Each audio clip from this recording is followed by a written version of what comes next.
Waylon Jennings and Willie Nelson became outlaws in country music when they won the right to record with any producer and studio musicians they preferred. For decades, the record companies made such decisions, but in the early 1970s, Waylon and Willie began crafting a narrative that condemned their first RCA producer, Chet Atkins, the legendary guitarist who ran RCA's Nashville offices. Few people had contributed more to Nashville's ascent as a recording center in the 1950s and 1960s than the beloved Atkins, but in the eyes of Waylon and Willie, he was the man who dictated their sound and their repertory. In the Outlaw story, Chet had to be removed in order to liberate Waylon and Willie. One could pin outlaw patches on dozens of men and women who discarded Nashville's old recipes in the late 1960s and early 1970s, such as recording artists Roger Miller and Bobby Bare and producers Fred Foster and Jack Clement. But Christopherson, Jennings, and Nelson became Stone Mountain in outlaw lore. Predictably, music executives capitalized on the excitement over the new independence and created a companion marketing label, the Outlaw movement, which in the minds of concert promoters and label bosses encompassed singers with cussed attitudes who dressed like Jesse James. Any one of them could have passed for a member of the Marshall Tucker Band, the Southern Rockers whom Waylon toured with and whose gold record hit Can't You See he covered in 1976.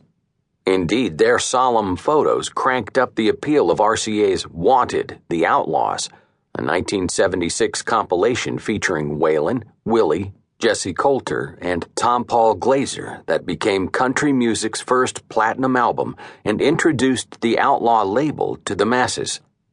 Save for Christopherson's activism on behalf of the United Farm Workers and other causes, the scene proved vacuous politically. Definitely more of a Jimmy Buffett invitation to hard partying than a call to social responsibility. But amid the hippie girls who stripped off their halter tops at Waylon's shows and magazine advertisements for Willie's belt buckles, the independence these men inspired rang through Nashville.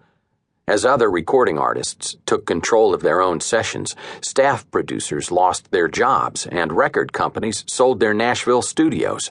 RCA, CBS, ABC, and the rest became packagers and marketers of Nashville-based artists, from Eddie Arnold to Tammy Wynette. To nobody's surprise, the music made by the Chief Outlaws proved just as influential as their dilution of corporate control.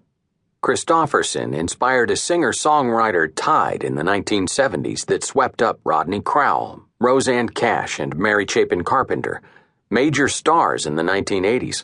While the PG overtones of his songs echo still in today's country music. Christopherson had arrived in Nashville in 1965 and struggled for years for recognition, working odd jobs while attempting to rein in a songwriting style that owed more to the English poet William Blake, whom he had studied in college, than to the honky-tonk King Hank Williams, whom he idolized. When Blake and Bocephus finally merged in Christopherson's verse, song publisher and record company owner Fred Foster stepped forward to sign him.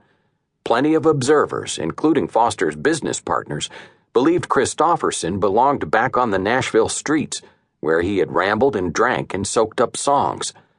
But by 1970, he was the talk of Nashville. Johnny Cash, Roger Miller, and Ray Price recorded his songs, and hip nightclubs on the coasts embraced him. Songwriters copied his style and explored his themes, and radio stations decided that a little modern maturity sung in a Dylan style could live in the country music format. Of course, Waylon Jennings rarely missed a play on the country music airwaves. Ever since his first session with RCA in 1965, his records routinely hit the charts, although they rarely climbed very high. He'd come from West Texas by way of Phoenix, where he and his band, the Wailers, had hammered out a restless union of country and rock inspired by his association with Buddy Holly in the 1950s, and the demands of the young Beatles-influenced fans who flocked to Phoenix clubs to see him. However, Chet Atkins paid little mind to Waylon's rock and roll orientation. He plied him with songs from Nashville's songwriting machine and the contemporary folk catalog. To keep listening to this audiobook for free, click the link in the description. It will take you to a free Audible trial where you can listen to this and many other books for free for 30 days.